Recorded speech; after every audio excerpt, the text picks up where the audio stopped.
Hey guys, Mike here. Welcome back to my channel, or if you're new, welcome for the first time. Today on the channel, I am doing a review of Sum 41's final album, Heaven and Hell, a double album.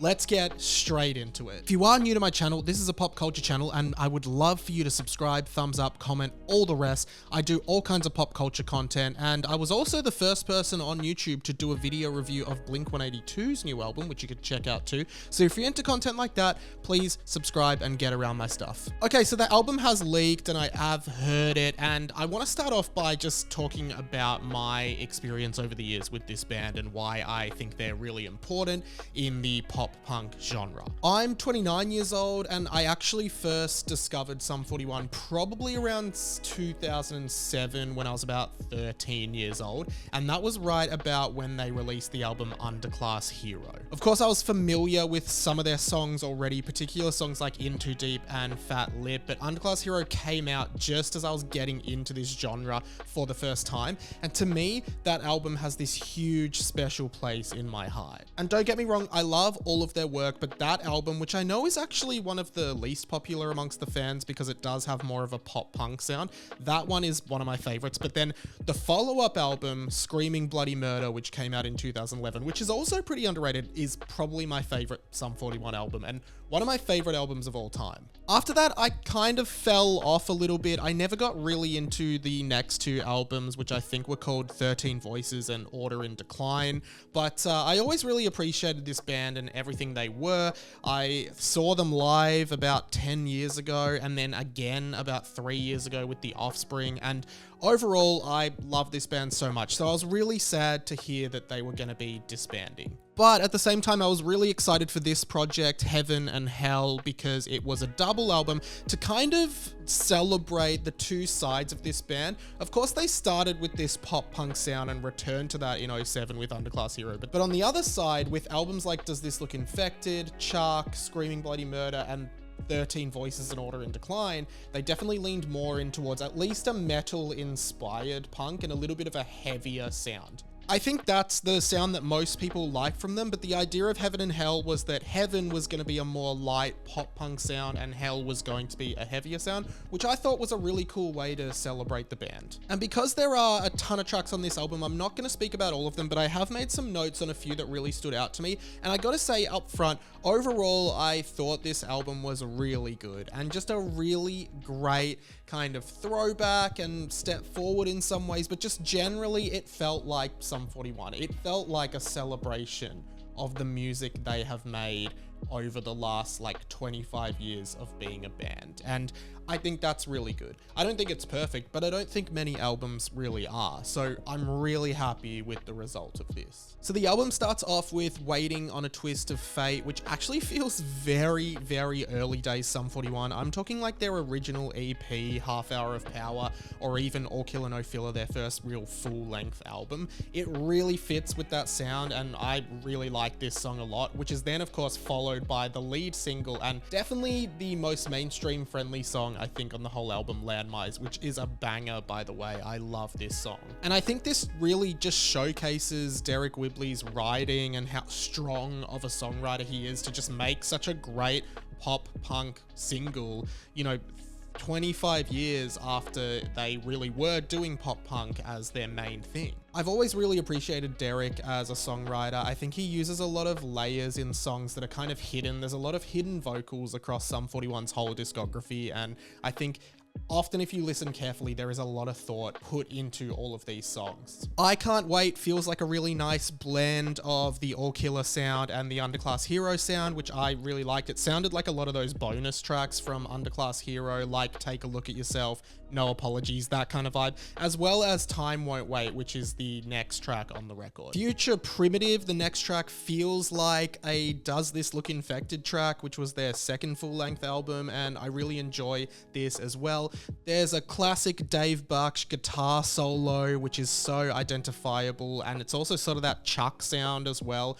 You also get the lyrics in this song, We're All to Blame, which is of course a single from Sum 41 on Chuck, and I think there are a lot of throwbacks like this on the album. I've actually seen a few people talking about how some of the songs are like reworked demos they've heard throughout the entire discography of the band, and I think that's actually fine. I think it's clear that Derek is trying to like put a nice bow on Sum 41 with this album and just, you know, finish writing a lot of songs that maybe he never finished. Dopamine is a standout for me. It sounds very modern pop punk. It kind of sounds to me like what pop punk sounds like today. Another kind of credit to Derek's songwriting that he's able to pick up on those trends and make a really good song. I do think the verses in terms of like the rhythm of the vocals sounds very similar to Landmines, and that kind of echoes throughout the album a little bit in just like the style that Derek writes, but I think Dopamine is a huge standout to me. Bad Mistake is a really great song that really reminds me of You're Gonna Go Far Kid by The Offspring. And then Johnny Libertine is a really interesting song. It sounds like it's from Underclass Hero, and it sounds like maybe an unfinished song from that era, particularly just the lyrics. Like some of the lyrics in that song really remind me of the kinds of lyrics that Derek was writing back in the Underclass Hero era.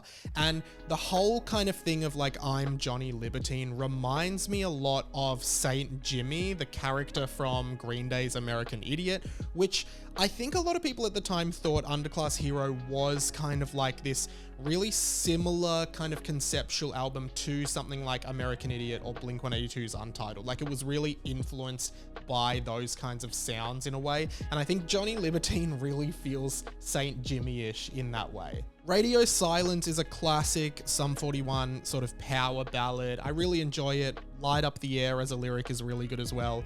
I think this whole Heaven side to me is really strong and kind of exactly what I wanted it to be, so I was really happy with it. Then we get on to the Hell side, which I also enjoyed. I didn't expect to enjoy it that much because I prefer their more pop punk sound, but it was really good. I don't know the title of the first track on the Hell side that blends into Rise Up, the second single, but the opening sort of melodies and the opening harmonies made me think of the Imogen Heap song Hide and Seek, but I think the flow on into Rise Up is really good, and then Rise Up is a great Sum 41 song in its own right. Then I think Stranger in These Times, Over the Edge, and House of Liars are all very Screaming Bloody Murder kind of era songs. I feel like that album, and one of the reasons I like it so much is it was very kind of, you know, it was heavy, it was emotional, it was emo, sort of like Underclass Hero as well, but it also sometimes included like these like baroque kind of theatrical elements, particularly in some of the vocal harmonies, but also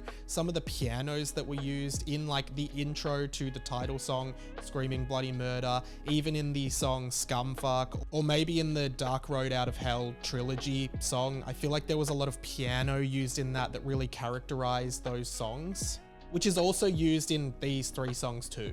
And often just including this like baroque element to him that I always felt elevated Derek to another level. He was always so creative with some of the ways he used different instruments and different harmony layers and such. The other standout to the Hell side is probably How the End Begins, the final track on the album, and I guess therefore the final Sum 41 track. And fittingly, it's about things ending and how the end begins, and you know what? I think it's a really fitting end. Derek sings about why doesn't anything good ever last, and maybe, you know, this acceptance that comes with Sum 41, which I guess is his life's work in a way. And I'm not discrediting other members of the band like Dave Barksh, Tom Thacker, Steve Jocks, who obviously left nearly a decade ago, Frank Zimmer, Cone McCaslin, like all of these people are part of it. But to me, at one point, particularly the Underclass Hero era, Derek really became Sum 41. And